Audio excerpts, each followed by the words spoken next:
right, good morning. Hope you are having a great day.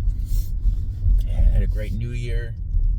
Man, this person's walking in the dark. Needs to... What the heck? Have some more light so I can see you, buddy. Don't want to run you over. Man, look at all these people. Something's going on. All these people walking early in the morning. But anyway, don't want to be hitting people. Won't play that game. Anyway, good morning, and hope you had a great new year. Hopefully it was safe. Had a good time. I was sleeping when the ball dropped. And, oh yeah, because I went to the gym, and today is day 2 of the gym for the new year. And so on workout number 2, and more upper body focus today. Yesterday was legs, and I can feel it in my hams, the quads. Yesterday, man, something might have clicked a little bit for my squats, because that's one of the exercises. My form hasn't been super great, but I think something clicked yesterday. I think I sent the videos to my coach for his review. One of the changes, during the squats, I was done. I felt it in my quads, unlike I have at any other time that I was doing it. And normally I don't like to change multiple variables at once, because you don't know what is the contributing factor to the change, right? You do a science experiment, you don't change lots of variables at once. You're supposed to change one variable at a time, so you can see if that variable is the reason for the result. And for instance, yesterday at Planet Fitness, they have the Smith machine. They don't have free, the free squat, the squat racks. They have the Smith machine, which I'm fine with. I don't have a problem with it. But they have a straight one where the bar goes straight up and down, and then one where it's a slight angle. And normally they do everything on the straight, but that was taken, so I used the angled one, which I was thinking of doing anyway. But this made me for sure do it. So there was that change, but also I slowed my eccentric down even a little bit more. And so I don't know which one exactly. I think, well, I know slowing down the eccentric definitely helps, but maybe the angle helps you, give me in a better position for, I don't know. We'll see what my coach says. But the whole point is I felt it a lot better in my quads yesterday, and which is great, because you want to keep progressing, keep improving, and keep working on your craft to get better at it. That's what we should be doing in our careers too, always working on our craft to get better. The other thing, my hams are really feeling it today too. Not so much where I can't move around, but I could feel it. And I did good mornings. That's that one where you hold the bar and you kind of bend forward. It kind of looks like a back exercise, which probably it is in some degree, but it really works your hamstrings. Now, when I was doing the exercise, I couldn't really feel it super much in my hams. I was trying to, but I must have got some stretch, because I could feel it in today. There was another hamstring exercise we did too, so I guess I don't know which one it was. But all to say, it was only the first week of this new plan, and which is not even going the craziest, heaviest you can do a max for the repetitions, but feeling it in the legs, which is great. And so today, hopefully I can do the same now with my upper body and get some good workout in my chest, going to my thighs, shoulders, I forget what else there is, but get myself a good workout. I'm excited. I think I know why all these people are out. Everyone's committing to exercise now. That's gotta be it. All these extra people out, so good for them. Good for them. I'm happy for them. And I'm hoping they stick to it. They make a commitment, not just a resolution, but a commitment to change and a decision to change, and goodness for them. So today's upper body, get that stuff pushed, get a good pump, get myself sore. Tomorrow is not a planned part of my day, but for lifting, but I'm still going to go and get some biceps, some little extra bicep work and calves and abs and stuff tomorrow. Now, part of my goals is to be listening to and or reading, mostly going to be listening to 52 books, at least 52 books of the year. So one per week. Yesterday I started a book called Smart Calling. I'm pretty far into it already, and it's on cold calling.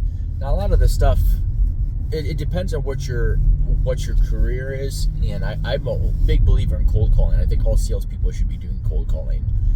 For nothing else, it just makes you stronger and better in every other area of your business. It's like working out for your mind.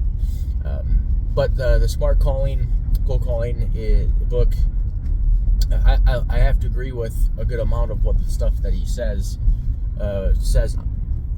in it.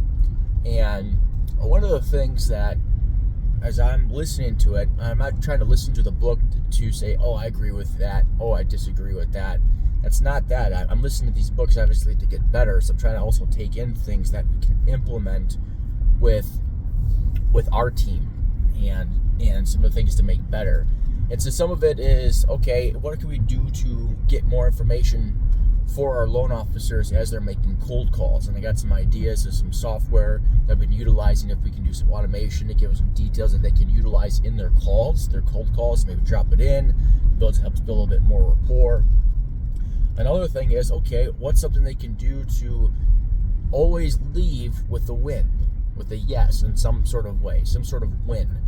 So even if they don't get the appointment, is what can they do to leave the call with the win? And one of the ideas, getting from that, okay, well, maybe I can get them to try to get the person to commit, like, yeah, go ahead, put me on your company's newsletter. We have this pretty cool newsletter we put together twice per week.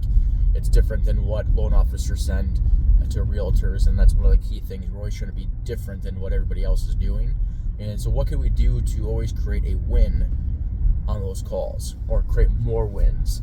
And I think that might be one way that we do it, thinking about it. So as I'm listening to these audiobooks, trying to improve my craft, improve my life, it's to, what can I do to adapt, or like, okay, try and see if we can improve our results. Now, it might not be any good. It might not work, but we don't know until we try. We don't know if we can make things better until we try. And that's why you'll see in a lot of marketing, like if you study marketing and advertising, is that you'll hear that there's control groups and like, hey, who can beat the control? One thing that I'm really big into is copywriting. That's like people that write the words, the advertising, the pitches. Like if you go through like a landing page and this long sales letter, that's copywriting. Is that they'll always be trying to beat the standard one, right? The baseline. And so say, okay, here's what this one's doing, this kind of sales, is to write a letter to see if we could beat this one, beat the control group. And so they can say, well, the control group's doing great, but can do better. And so they'll have the control group, and then they'll do a test and see if that'll work. You also might hear it's called a split test, ABC test, and you would split the traffic between the different pages and with the different letters and see which one's getting the best results. So you got to constantly be testing. And if those don't work and the control is the one, okay, keep running the control. But you don't know until you test. You don't know until you try. That's one thing too, if even lifting weights. I've been watching a lot of videos, learning, and you'll see somebody huge and they do think a certain way, and like, well, I'm just gonna lift just like that person. Well, how do you know, like, if that's the way you should be lifting? How do you know that's the way that person should be lifting? Yeah, they might be huge, but you have to take into account all the other variables. And also, could they even have better results if they're doing things a different way? And so we should never think that we are know-it-all, or ever think that we're too good to get better. We can always get better. We can always improve. We can always optimize. And now as you get higher and higher level, the percentage of improvement is going to get smaller. Like as Kobe Bryant, was trained like a madman, he wasn't getting 20% improvements through his trainings. He's getting small percentages, but he wanted to keep getting those small percentages. And why? Is because he was such a high level, as his career progressed and he was training, that you couldn't have those huge jumps, but he was still always trying to improve, always trying to optimize, always trying to get better. I took off my seatbelt too soon. And so that's what we need to do, is always work to get better, always train, whether it's our mind or body, to work to get better. All right, I'm at the gym. Have yourself a great day. Talk to you soon.